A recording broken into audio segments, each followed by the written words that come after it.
Imagina esto. Estás de pie en los pasillos de mármol de una villa romana al atardecer. Las lámparas de aceite proyectan sombras danzantes sobre las paredes decoradas con frescos. A través de finas cortinas de tela, escuchas susurros. Ana Domina conversa con sus esclavas, planificando los rituales de belleza para el día siguiente. El aire está impregnado de aromas rosas, incienso encendido y algo más, algo metálico y extraño. Una esposa de senador emerge de sus aposentos privados, el rostro cubierto con albayal de blanco, los labios teñidos de un rojo intenso por cosméticos a base de mercurio que, con el tiempo, la envenenarán lentamente. Se mueve con gracia hacia el estudio de su esposo, donde la esperan invitados importantes, pero sus pasos arrastran el peso de unas costumbres tan ajenas a nuestra sensibilidad moderna que parecen sacadas de un delirio febril más que de los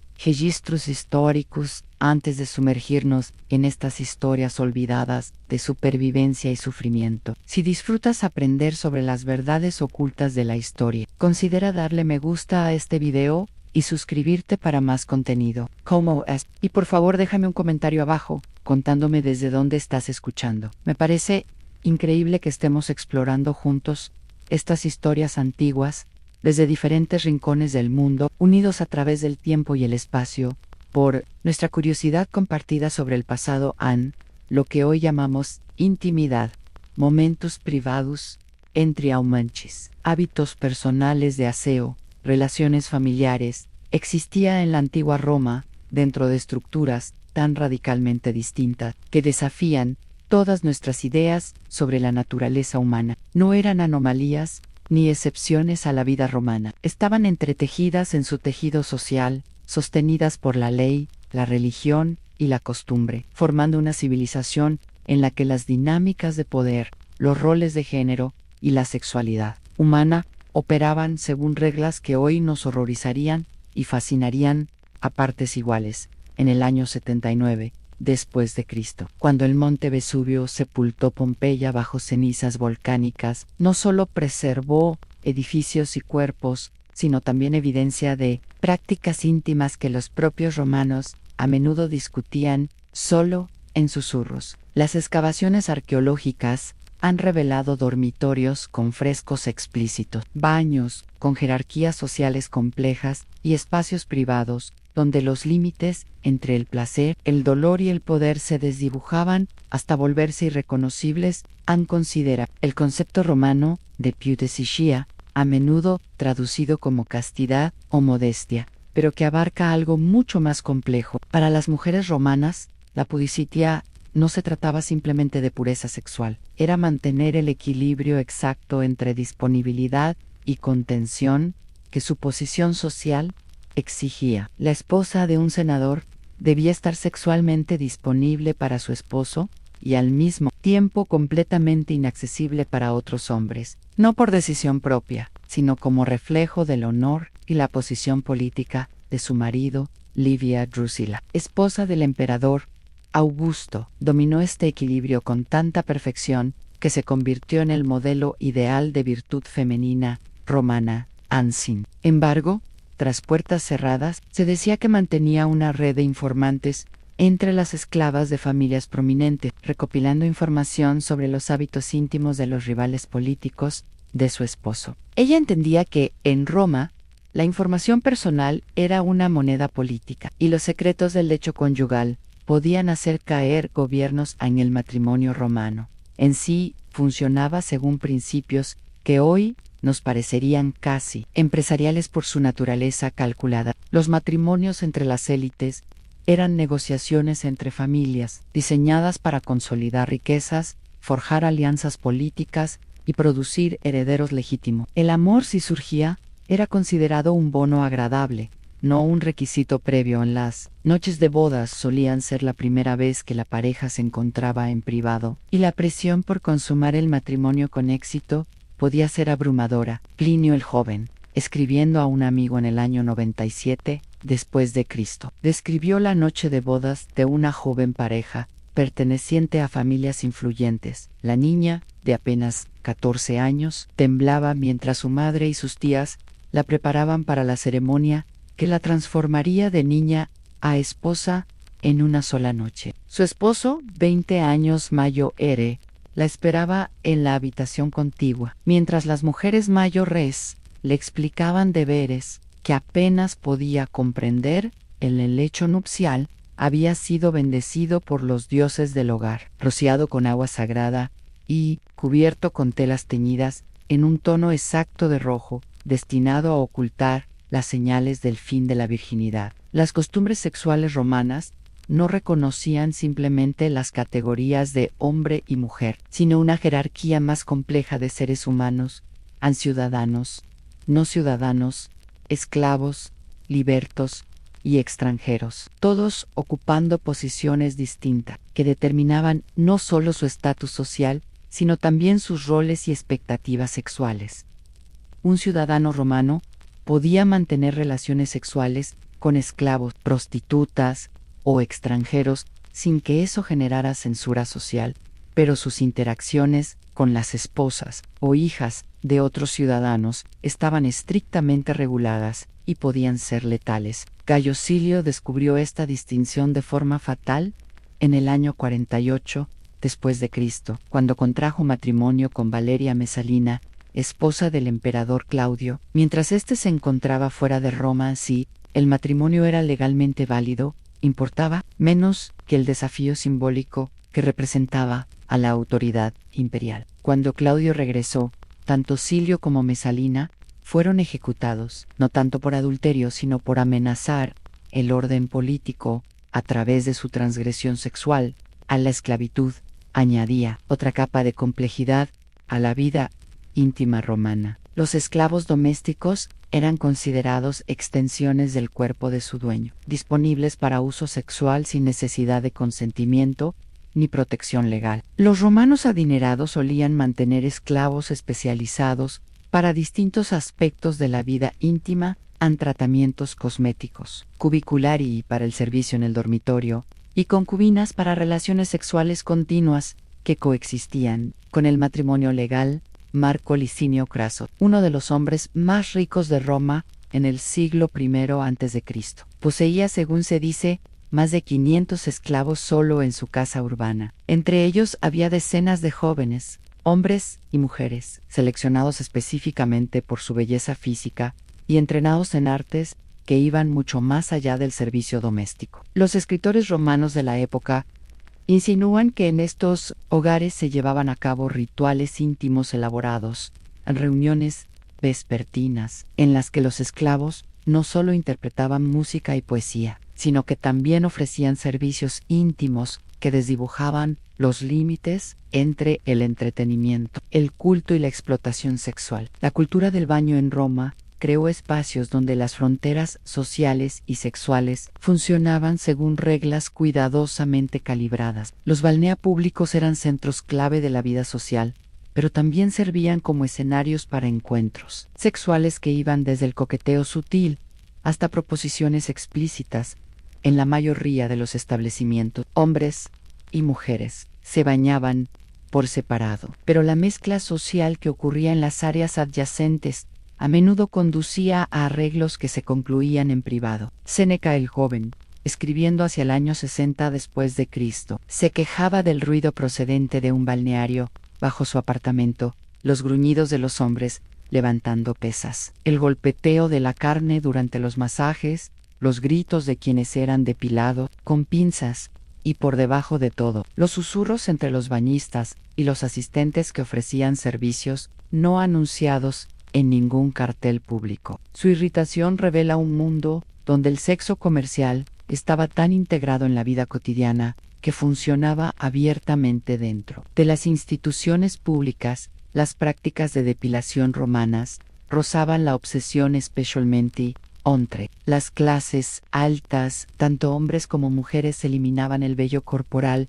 mediante métodos que a menudo eran dolorosos en extremo: pinzas calentadas, ceras primitivas elaboradas con resina de pino e incluso piedras pómez que se frotaban contra la piel para arrancar el vello. Los romanos adinerados empleaban esclavos especializados llamados alapaleri, cuya única responsabilidad era la eliminación del vello corporal, utilizando estas técnicas brutales and marcial. El poeta de origen hispano, que escribía en el siglo I después de Cristo, describió cómo observó a la esposa de un senador soportar una sesión de depilación. Ella yacía inmóvil, mientras su esclava trabajaba con pinzas de bronce calentadas al fuego, arrancando uno por uno los vellos de sus brazos, piernas y zonas más íntimas, mientras mantenía la expresión estoica que se esperaba de una matrona romana. Lágrimas silenciosas corrían por sus mejillas, pero no emitía ningún sonido que pudiera sugerir debilidad o queja. El procedimiento tomaba horas, y al finalizar, su piel quedaba en carne viva y sangrante, pero perfectamente lisa, según lo exigía la moda de su estatus social. Los cosméticos en la antigua Roma solían contener sustancias que hoy sabemos que son mortales. La pintura facial blanca hecha con carbonato de plomo otorgaba a las mujeres de la alta sociedad una tez pálida, que simbolizaba riqueza y ocio, pero su uso prolongado provocaba envenenamiento por plomo, causando daños neurológicos, infertilidad e incluso la muerte. El carmín, fabricado con compuestos a base de mercurio, producía labios y mejillas rojos y hermosos, mientras destruía lentamente el sistema nervioso. El delineador de ojos, hecho con antimonio y otros metales tóxicos, era igualmente peligroso. Ovidio, en su Ars Amatoria, escrito hacia el año 2 después de Cristo, proporcionó instrucciones detalladas sobre rutinas de belleza femenina que se leían como recetas para un suicidio gradual. Mezcla plomo blanco con vinagre hasta formar una pasta suave. Luego aplícala generosamente sobre el rostro y el cuello. Para los labios, tritura cinabrio con aceite de rosas y grasa animal. Dibuja los ojos con antimonio mezclado con miel y vino. Las mujeres que seguían estas instrucciones literalmente se pintaban a la muerte a lo largo de años o décadas, persiguiendo estándares de belleza que exigían el sacrificio de la salud y la longevidad. Las prácticas anticonceptivas y abortivas romanas dependían de sustancias y procedimientos que a menudo eran más peligrosos que los embarazos que intentaban evitar. El silfio, una planta recolectada hasta la extinción en la costa de Libia, era tan valorada por sus propiedades anticonceptivas que aparecían monedas y se vendía por su peso en plata. Las mujeres lo consumían en diversas preparaciones, pero los compuestos activos eran tan potentes que las sobredosis resultaban con frecuencia fatales. Soranu Giefesu, un médico griego que practicaba en Roma en el siglo II después de Cristo, documentó otros métodos anticonceptivos en su tratado de ginecología. Algunas mujeres insertaban lana empapada en miel, resina de cedro o vinagre antes del coito. Otras consumían mezclas de sulfato de cobre, óxido de hierro o escarabajos triturados. Algunas más intentaban evitar la concepción mediante ejercicios violentos, baños calientes o caídas deliberadas. Su tono clínico oculta la desesperación de mujeres que arriesgaban sus vidas para controlar su fertilidad en una sociedad que les ofrecía pocas alternativas legales o sociales. Las prácticas abortivas eran aún más peligrosas. La ley romana, en general, permitía el aborto, considerando al feto como parte del cuerpo de la madre y no como una entidad separada. Pero los procedimientos disponibles eran brutales y a menudo letales. Las mujeres consumían plantas tóxicas como el poleo, la ruda o el sabino, que inducían abortos al envenenar todo el organismo. Otras se sometían a procedimientos mecánicos, con instrumentos de bronce que causaban hemorragias, infecciones o lesiones internas. Plinio el Viejo, en su Historia Natural escrita alrededor del 77 después de Cristo, describió haber presenciado el intento de una mujer adinerada por interrumpir un embarazo no deseado. Había ingerido diversas hierbas durante días sin resultado, debilitándose cada vez más. Finalmente, permitió que un médico griego le introdujera instrumentos de bronce en el útero mientras mordía una correa de cuero y sus familiares la sujetaban. El procedimiento logró terminar el embarazo, Pero la infección apareció a los pocos días, murió con gran sufrimiento, y su familia dijo a los vecinos que había fallecido de fiebre, sin admitir la verdadera causa. A las actitudes romanas hacia la homosexualidad operaban bajo códigos sociales complejos, que tenían poco que ver con la atracción emocional y todo con las dinámicas de poder. Las relaciones sexuales entre hombres eran aceptables e incluso celebradas, siempre que respetaran las jerarquías sociales. Un ciudadano romano podía asumir el rol activo con esclavos, extranjeros o inferiores sociales sin recibir crítica, pero ser penetrado por otro hombre, sin importar el consentimiento o el deseo, se consideraba profundamente vergonzoso e incluso criminal. Julio César enfrentó rumores persistentes durante toda su carrera acerca de una supuesta relación pasiva con Nicomedes, IV de Bitinia, durante su juventud. Sus enemigos políticos se referían a él como la Heina Ojibiciniao y sugerían que sus conquistas militares eran un intento de compensar esa humillación sexual. Si las acusaciones eran verdaderas, importaba menos que el daño que causaban a su reputación. En la cultura romana, ser dominado sexualmente era incompatible con la autoridad política. La relación del emperador Adriano con el hermoso joven Antino escandalizó a algunos contemporáneos, no por su carácter homosexual, sino porque el evidente apego emocional de Adriano sugería que había cedido la posición dominante que se esperaba de un gobernante romano. Cuando Antino se ahogó en el Nilo en el año 130 después de Cristo, el dolor de Adriano fue tan desbordante que lo divinizó y fundó una ciudad en su honor, actos que muchos romanos consideraron exhibiciones indignas de debilidad romántica. La prostitución en Roma operaba dentro de marcos legales que reconocían diferentes categorías de trabajadoras sexuales con diversos derechos y posiciones sociales. Las meretrices eran prostitutas registradas que trabajaban en burdeles y pagaban impuestos sobre sus ingresos. Las ancili eran esclavas cuyas dueñas o dueños alquilaban sus servicios sexuales. Las famosae o prostibulae eran mujeres de clases sociales más altas que habían perdido su respetabilidad por adulterio u otros escándalos y habían caído en la prostitución informal. Los burdeles de Pompeya, conservados bajo las cenizas volcánicas, revelan las condiciones laborales de estas trabajadoras sexuales: habitaciones diminutas, de piedra, apenas lo suficientemente grandes para una cama estrecha, con frescos explícitos en las paredes que representaban actos sexuales y precios. El grafiti dejado por los clientes incluye nombres, reseñas groseras y, ocasionalmente, expresiones de afecto genuino hacia algunas mujeres. Una inscripción dice en restituta: mueves las caderas con tanta dulzura, lo que sugiere que incluso en transacciones comerciales a veces surgía una conexión humana. El distrito de Sugura en Roma albergaba la mayor concentración de burdeles, tabernas y locales de entretenimiento. Hombres ricos acudían disfrazados, vestidos con ropa común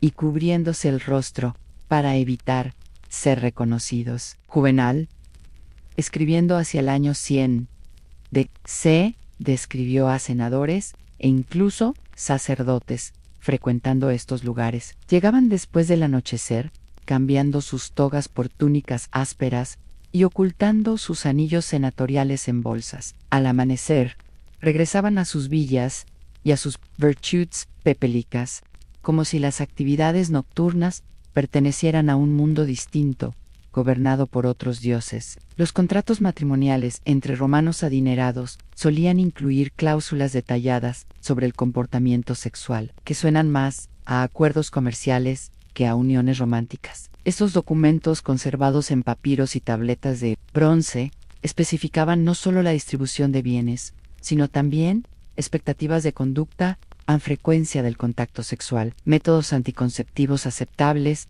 y penalizaciones por diversas formas de adulterio. Un contrato matrimonial del año 134 después de Cristo entre dos familias prominentes incluía esta cláusula: la esposa deberá someterse a las demandas sexuales de su esposo no menos de 2 veces por semana, salvo impedimento por enfermedad, menstruación o ritual de purificación religiosa. No podrá rehusar peticiones inusuales, a menos que causen daño físico o requieran la presencia de terceras personas. El incumplimiento resultará en sanciones financieras deducidas de su dote. Las noches de bodas romanas a menudo incluían rituales elaborados diseñados para asegurar fertilidad y armonía conyugal. La novia era cargada sobre el umbral de la casa para evitar que los espíritus malignos entraran por sus pies. Su cabello se arreglaba con una lanza que había matado a un gladiador, simbolizando el coraje que necesitaría en el parto. El nupcial era bendecido por matronas que hubiesen estado casadas una sola vez y tuvieran hijos vivos, mientras niños pequeños esparcían nueces y frutas como símbolo de fertilidad. Catulo, en su canción nupcial para Junio y Manlio, alrededor del año 60 a.C., describió la ceremonia previa a la primera noche juntos. La novia se sienta en silencio, mientras mujeres mayores le quitan la ropa de infancia y la visten con la túnica color azafrán del matrimonio. Su rostro se pinta con arcilla sagrada, su cabello se ata con cintas bendecidas por los dioses del hogar. Llora, no de tristeza, sino por el terror ante la transformación desconocida que la espera. El novio la espera en la habitación contigua, bebiendo vino con sus parientes varones, quienes le ofrecen consejos tanto burdos como tiernos sobre los deberes que debe cumplir antes del amanecer. El divorcio en la clase alta romana podía ser iniciado por cualquiera de los cónyuges, simplemente declarando finalizado el matrimonio, pero las consecuencias sociales y económicas variaban enormemente según el género. Los hombres que se divorciaban enfrentaban pocas repercusiones y podían volver a casarse de inmediato. Las mujeres, en cambio, solían enfrentar el ostracismo social, la posible pérdida de la custodia de sus hijos y grandes dificultades económicas, ya que la ley romana generalmente favorecía al marido en disputas de propiedad. Augusto intentó regular el matrimonio y el divorcio con su Lex Iulia de Meretandes Ordenivas en el año 18 alto. Sí, que exigía a los hombres casarse y penalizaba a quienes permanecieran solteros o se divorciaran sin causa justificada. La ley fracasó estrepitosamente, generando un mercado negro de matrimonios falsos y alentando a los romanos ricos a buscar maneras creativas de evadir sus requisitos. Algunos hombres se casaban con esclavas que liberaban de inmediato. Otros arreglaban matrimonios con extranjeras que vivían en provincias remotas y que nunca volvían a ver a las festividades religiosas romanas. A menudo incluían elementos que las audiencias modernas considerarían escandalosos por su sexualidad explícita. La Floralia, celebrada cada abril en honor a la diosa Flora, incluía danzas desenfrenadas, representaciones teatrales con contenido sexual explícito y copulación pública, actos que se creía fomentaban la fertilidad agrícola. Las casadas y respetables solían evitar el festival, pero prostitutas, esclavas y mujeres libertas participaban con entusiasmo.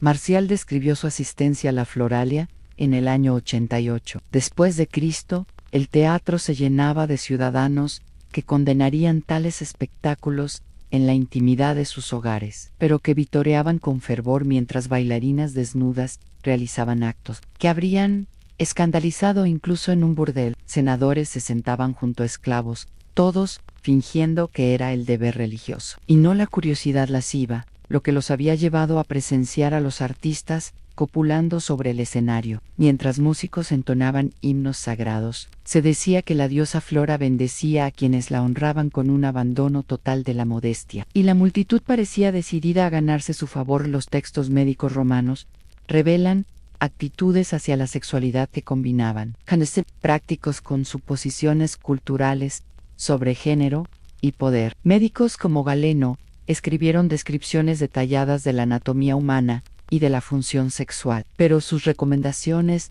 a menudo reflejaban jerarquías sociales más que hechos médicos. Creían que las mujeres necesitaban experimentar placer sexual para concebir, pero también que el exceso de placer podía volverlas inmorales e incontrolables Ansorano de Éfeso ofrecía orientación para parteras que asistían partos. Como los romanos entendían la conexión entre sexualidad y reproducción. Si el parto avanzaba lentamente, la partera debía preguntar si la mujer había alcanzado satisfacción durante la concepción, ya que el placer abría el útero y facilitaba el descenso del niño. Si no lo había hecho, el parto podría requerir intervenciones adicionales con hierbas o manipulaciones. Las mujeres que concebían por violación o deber solían tener partos difíciles, mientras que aquellas que concebían con pasión daban a luz con mayor facilidad.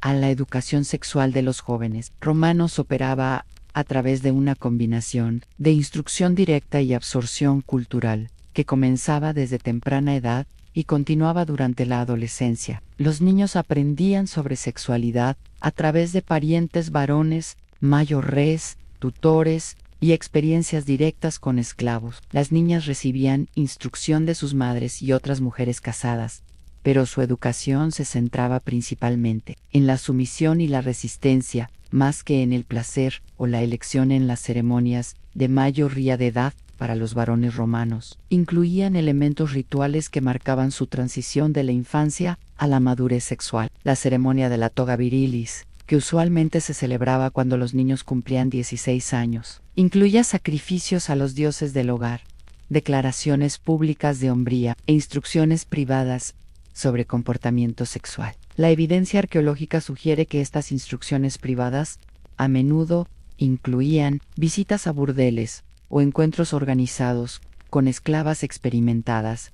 La poesía romana ofrece vislumbres de la vida emocional de personas que navegan entre complejas expectativas sexuales y sociales. Cátulo escribió apasionadamente sobre su romance con Lesbia, probablemente Claudia Metelli, hermana de un político influyente, describiendo tanto el éxtasis del placer como los celos devastadores. Sus poemas demuestran que, a pesar de las convenciones sociales que consideraban el amor secundario al matrimonio, los romanos experimentaban las mismas emociones intensas que caracterizan las relaciones humanas a lo largo de las culturas y los siglos.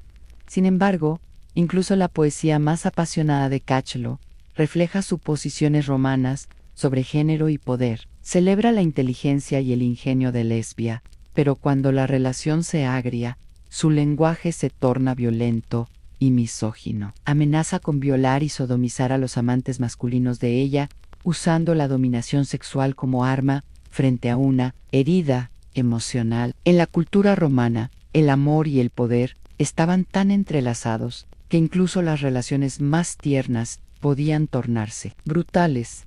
Cuando se desafiaban las jerarquías sociales, las prácticas funerarias romanas también revelaban cómo se entendía que la intimidad y la sexualidad continuaban más allá de la muerte. Las familias adineradas encargaban monumentos funerarios elaborados que mostraban a las parejas reclinadas juntas, con frecuencia con la mano de la esposa sobre el pecho del esposo, como gesto de fidelidad eterna. Estos monumentos buscaban asegurar a los observadores que la muerte no podía romper los lazos formados a través de la unión sexual y emocional. Algunas tumbas incluían imágenes más explícitas, sugiriendo que los romanos creían que el placer sexual continuaría en el más allá.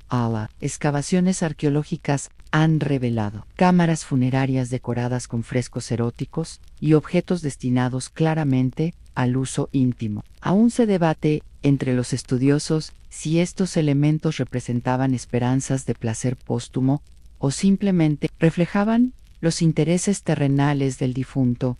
Las actitudes romanas hacia la vejez y la sexualidad diferían considerablemente de las suposiciones modernas occidentales. Se esperaba que los hombres mayores continuaran sexualmente activos durante toda su vida, y los romanos ricos a menudo se casaban con mujeres mucho más jóvenes para asegurar su satisfacción sexual. Las mujeres mayores enfrentaban expectativas diferentes. A las viudas se las animaba a volver a casarse por razones sociales y económicas, pero las mujeres posmenopáusicas que mostraban interés sexual eran frecuentemente objeto de burla.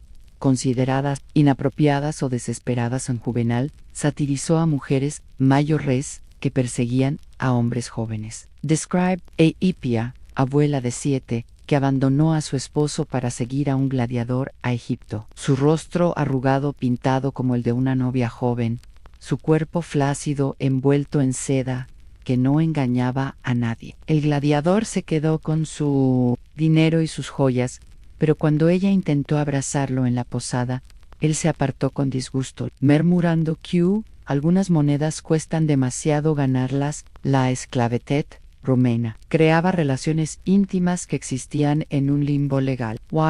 Los esclavos no podían casarse legalmente, pero formaban vínculos profundos reconocidos informalmente dentro de los hogares. Algunos amos liberaban esclavos queridos para casarse con ellos, pero estas relaciones seguían estando marcadas por las dinámicas de poder que las habían originado. Los hijos nacidos de esclavas pertenecían automáticamente al amo, sin importar la paternidad, lo que creaba familias que podían ser separadas. Sin previo aviso a Plinio, el joven escribió a un amigo sobre su esclavo fallecido: Sosmo era más que un sirviente para mí, era un compañero que compartía mi cama, mis comidas y mis confidencias. Cuando enfermó, lo cuidé yo mismo, en lugar de dejarlo en manos de otros esclavos. Su muerte ha dejado un vacío en mi casa que ningún reemplazo. Padre Liner, he liberado a su hijo y mandado construir una tumba donde se le nombre como mi querido amigo, y no como mi propiedad. Sé que algunos considerarán excesivo este afecto por un simple esclavo. El derecho romano reconocía varias formas de matrimonio, cada una con implicaciones legales diferentes. Confarreatio era la ceremonia más formal, reservada a los patricios, con rituales religiosos que dificultaban enormemente el divorcio. Coemcio implicaba una compra simbólica de la esposa, transfiriendo su autoridad del padre al esposo. Utias creaba matrimonio por convivencia en sí. Una mujer vivía con un hombre durante un año completo, sin ausentarse 3 noches consecutivas. Se consideraban legalmente casados. Estas formas de matrimonio creaban un espectro de relaciones íntimas con diferentes niveles de protección legal y reconocimiento social. Las familias adineradas solían arreglar matrimonios por confarreatio para garantizar la máxima legitimidad y derechos hereditarios, mientras que los ciudadanos pobres dependían de matrimonios por iuges, que no requerían ceremonia ni documentación, pero ofrecían menos protección legal a las prácticas sexuales romanas. Incluían comportamientos que eran normales dentro de su cultura, pero que resultan inquietantes o incluso perturbadores desde una perspectiva moderna. La pederastia, es decir, las relaciones sexuales entre hombres adultos y muchachos adolescentes, era aceptada e incluso celebrada, siempre que siguiera normas sociales específicas. El adulto se esperaba que tomara el rol activo y actuara como mentor del joven en asuntos intelectuales y culturales. Estas relaciones eran vistas como educativas en lugar de explotadoras, aunque el entendimiento moderno del desarrollo infantil deja claro que implicaban desequilibrios de poder inherentes y un potencial daño psicológico. A la literatura romana conserva relatos detallados de este tipo de relaciones. Petronio, en su Satiriken, escrito hacia el 60 después de Cristo, describe los sentimientos complejos del narrador hacia su joven amante. Gitona, la belleza del chico me atormentaba más que me satisfacía. Quería poseerlo por completo, no solo su cuerpo, sino sus pensamientos y sueños. Sin embargo, cuando otros hombres lo miraban con deseo, sentía no orgullo, sino terror, como si pudieran robarme lo que yo había reclamado. El amor y la propiedad se volvieron indistinguibles y ya no sabía si era su protector o su carcelero.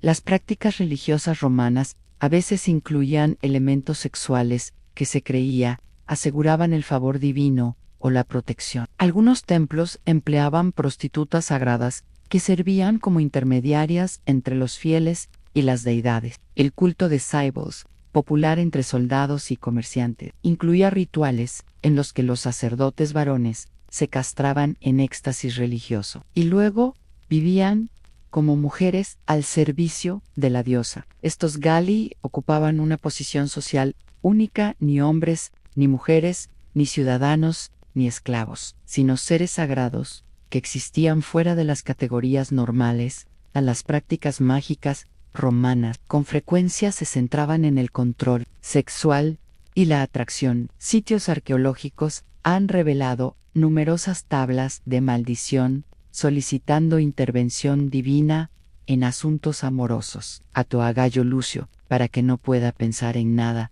salvo Claudia, para que no pueda comer ni dormir, ni encontrar paz hasta que venga a su cama. Pociones de amor, hechas con ingredientes animales y vegetales, eran ampliamente vendidas y consumidas a pesar de las leyes que prohibían su uso. La distinción entre medicina, magia y veneno a menudo era ambigua, y muchos romanos murieron al consumir sustancias destinadas a mejorar su atractivo o desempeño sexual. A las actitudes romanas hacia el placer sexual diferían radicalmente según el género. A los hombres se les animaba a buscar el placer activamente y rara vez eran criticados por su indulgencia sexual, siempre que mantuvieran su posición dominante. En cambio, las mujeres debían experimentar el placer solo lo suficiente para facilitar la concepción, pero no tanto como para volverse incontrolables o infieles. Este equilibrio delicado generaba ansiedad, especialmente entre las esposas, que temían que mostrar demasiado o muy poco deseo pudiera traerles censura social o peligro personal. La literatura romana está llena de ejemplos de mujeres lidiando con estas expectativas contradictorias. En Amores de Ovidio, escrito hacia el 15 a.C., se lee en ella: yacía debajo de mí como una estatua, cumpliendo con su deber sin mostrar placer, temiendo que la pasión la marcara como libertina. Pero cuando dejé de intentarlo, lloró, creyendo que su frialdad me había disgustado. La esposa romana debía navegar entre la Escila del deseo excesivo y la Caribdis de la respuesta insuficiente, y muchas naufragaban en uno u otro extremo. Gestión doméstica romana incluía una supervisión minuciosa del comportamiento sexual de los esclavos. Los amos podían prohibir matrimonios entre esclavos, separar familias y utilizar el acceso sexual como premio o castigo. Algunos hogares mantenían registros detallados de programas de cría de esclavos diseñados para producir hijos con características físicas o intelectuales específicas. Estos registros, conservados en papiros y tabletas de cera, parecen inventarios de ganado y revelan hasta qué punto los romanos habían deshumanizado a las personas que poseían. A la cultura militar romana reflejaba tanto la naturaleza homosocial del ejército como las dinámicas de poder entre vencedores y vencidos. Aunque se esperaba que los soldados permanecieran célibes durante las campañas, esta regla era frecuentemente violada mediante violaciones, concubinato y relaciones con mujeres locales. Las celebraciones de la victoria a menudo incluían violaciones masivas de mujeres cautivas, consideradas no como crímenes de guerra, sino como un derecho natural del conquistador. En sus comentarios sobre la guerra de las Galias, Julio César alude a estas prácticas. Tras el sitio de Licia, las legiones celebraron la victoria según la antigua costumbre. Las mujeres capturadas fueron distribuidas entre los oficiales y soldados, algunas para servir como sirvientas, otras para propósitos que la disciplina militar normalmente prohibía, pero que la victoria permitía temporalmente. Los gritos que surgían del campamento esa noche se mezclaban con los cantos de triunfo, creando una música que hablaba de la doble naturaleza de Roma civilizadora y destructora. La planificación urbana romana reflejaba suposiciones sobre sexualidad y género que estaban integradas en la estructura física de las ciudades. Los edificios públicos incluían entradas y espacios separados para hombres y mujeres, mientras que las viviendas privadas estaban diseñadas con jerarquías explícitas que determinaban quién podía acceder a qué habitaciones. Las cámaras más íntimas, donde ocurría la actividad sexual, solían estar decoradas con frescos y mosaicos que celebraban la fertilidad, el placer y a veces la violencia. Las vías romanas, célebres por su excelencia ingenieril, también facilitaban el movimiento de personas involucradas en el comercio sexual. Prostitutas, esclavos y artistas recorrían estas rutas entre ciudades, siguiendo festivales, campañas militares u oportunidades comerciales. Las posadas al borde del camino a menudo funcionaban también como burdeles, y los comerciantes viajeros esperaban encontrar servicios sexuales tan disponibles como la comida y el alojamiento.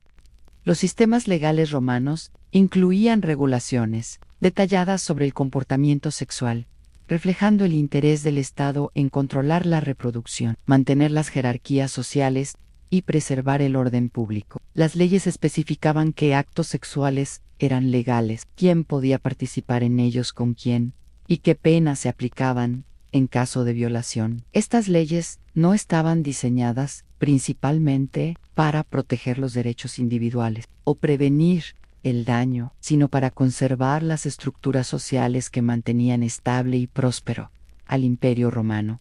El sistema fiscal romano también obtenía ingresos importantes del comercio sexual. Las prostitutas pagaban tasas de licencia y tributos sobre sus ganancias. Los propietarios de burdeles pagaban impuestos adicionales por sus locales. Incluso los ciudadanos privados que cometían adulterio enfrentaban sanciones económicas que alimentaban el tesoro imperial. El sexo no era solo un asunto privado en Roma, era una industria regulada que contribuía a la riqueza del imperio. Las innovaciones arquitectónicas romanas incluían características diseñadas específicamente para facilitar actividades sexuales. Los baños públicos contenían cámaras privadas donde las parejas podían encontrarse discretamente. Los teatros tenían galerías superiores donde los encuentros sexuales eran comunes y tolerados, aunque no reconocidos oficialmente. Incluso algunos templos incluían espacios donde los fieles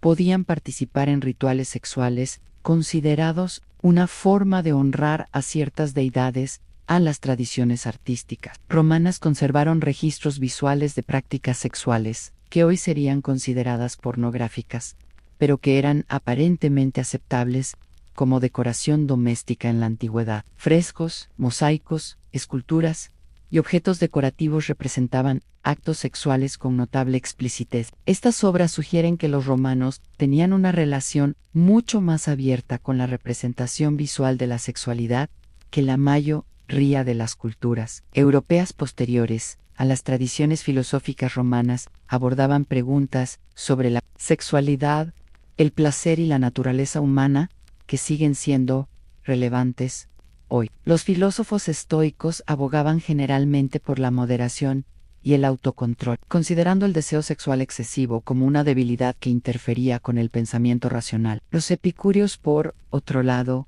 aceptaban el placer, pero enfatizaban la necesidad de elegirlo con sabiduría, evitando aquellos placeres que conducen al dolor o a complicaciones. Marco Aurelio, el emperador filósofo, reflexionaba sobre la tensión entre sus principios estoicos y sus deseos humanos. El cuerpo busca el placer como el agua busca su nivel, fluyendo hacia la gratificación inmediata sin considerar las consecuencias. La mente debe actuar como una presa, no para impedir todo flujo, sino para dirigirlo hacia propósitos que sirvan al bien común. El deseo sexual no es ni malvado ni vergonzoso, pero como el fuego, debe ser contenido y usado con sabiduría, o consumirá todo a su paso.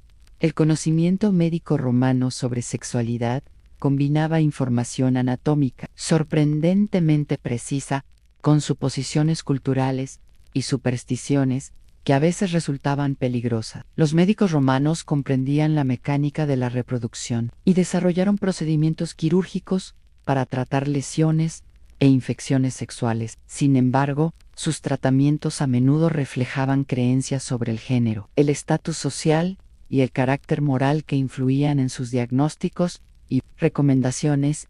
Incluso, las prácticas agrícolas romanas incluían creencias sobre la sexualidad humana. Se pensaba que las actividades sexuales influían en la fertilidad de los cultivos. Algunos agricultores programaban la siembra y la cosecha para que coincidieran con actos sexuales, creyendo que la energía reproductiva humana se reflejaba en la tierra y favorecía la abundancia, creyendo que la fertilidad humana podía transferirse a las plantas mediante magia simpática. Algunos manuales agrícolas incluían instrucciones detalladas sobre cómo los campesinos y sus esposas debían conducirse sexualmente durante las distintas estaciones para asegurar buenas cosechas. Las industrias del entretenimiento en Roma incluían elementos sexuales que eran parte integral de su atractivo, no simples añadidos incidentales. Los juegos de gladiadores, las representaciones teatrales, las carreras de cuadrigas y los festivales públicos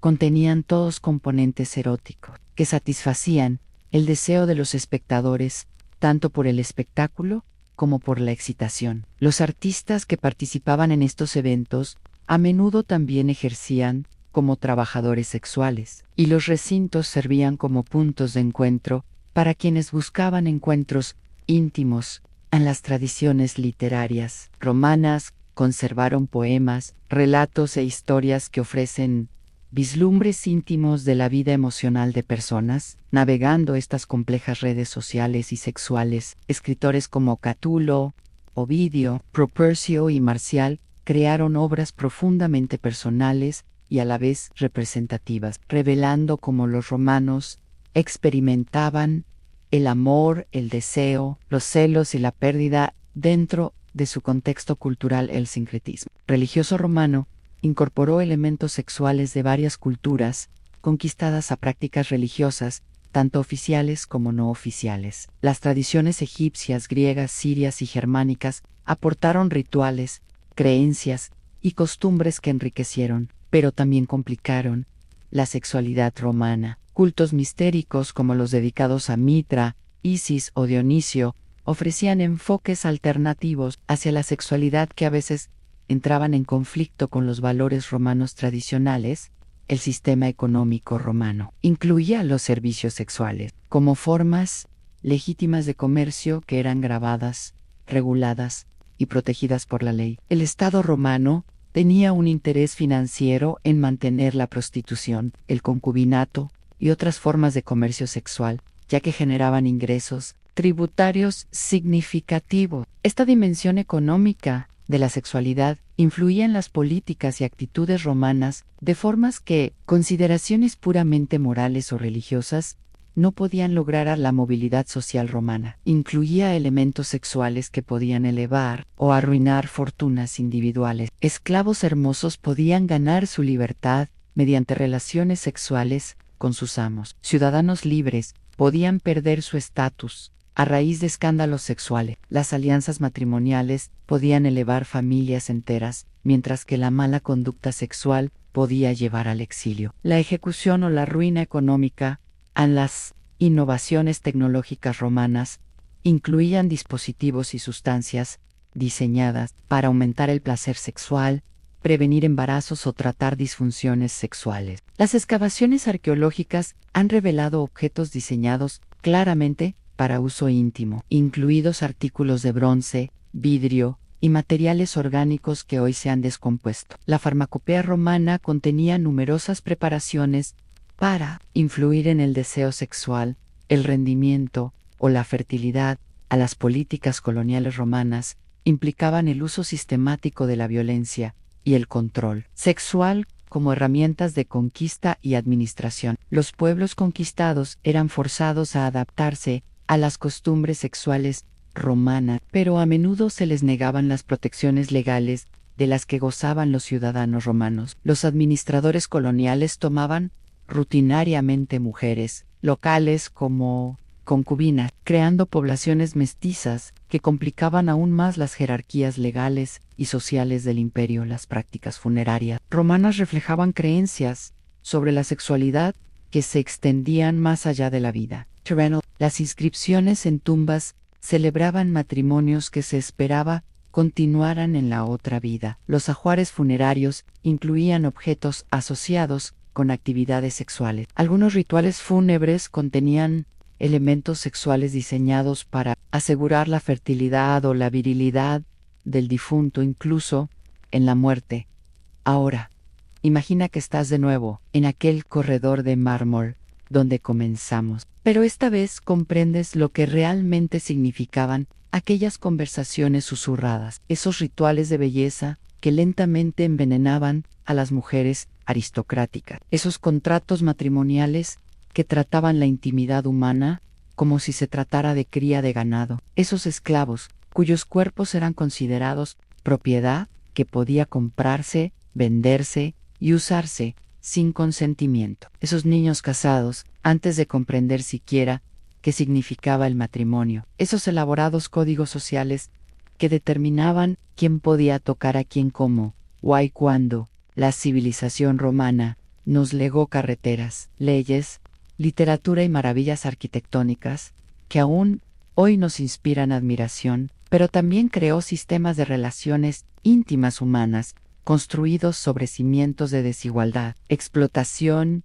y violencia que apenas podemos comprender. Los romanos no eran monstruos, eran seres humanos actuando dentro de marcos culturales que les parecían naturales e inevitables, así como nuestras propias costumbres sexuales nos parecen naturales e inevitables a nosotros. La ceniza volcánica que sepultó Pompeya también preservó un espejo que nos refleja una verdad incómoda. La sexualidad humana siempre ha estado moldeada por el poder, la política y las jerarquías sociales.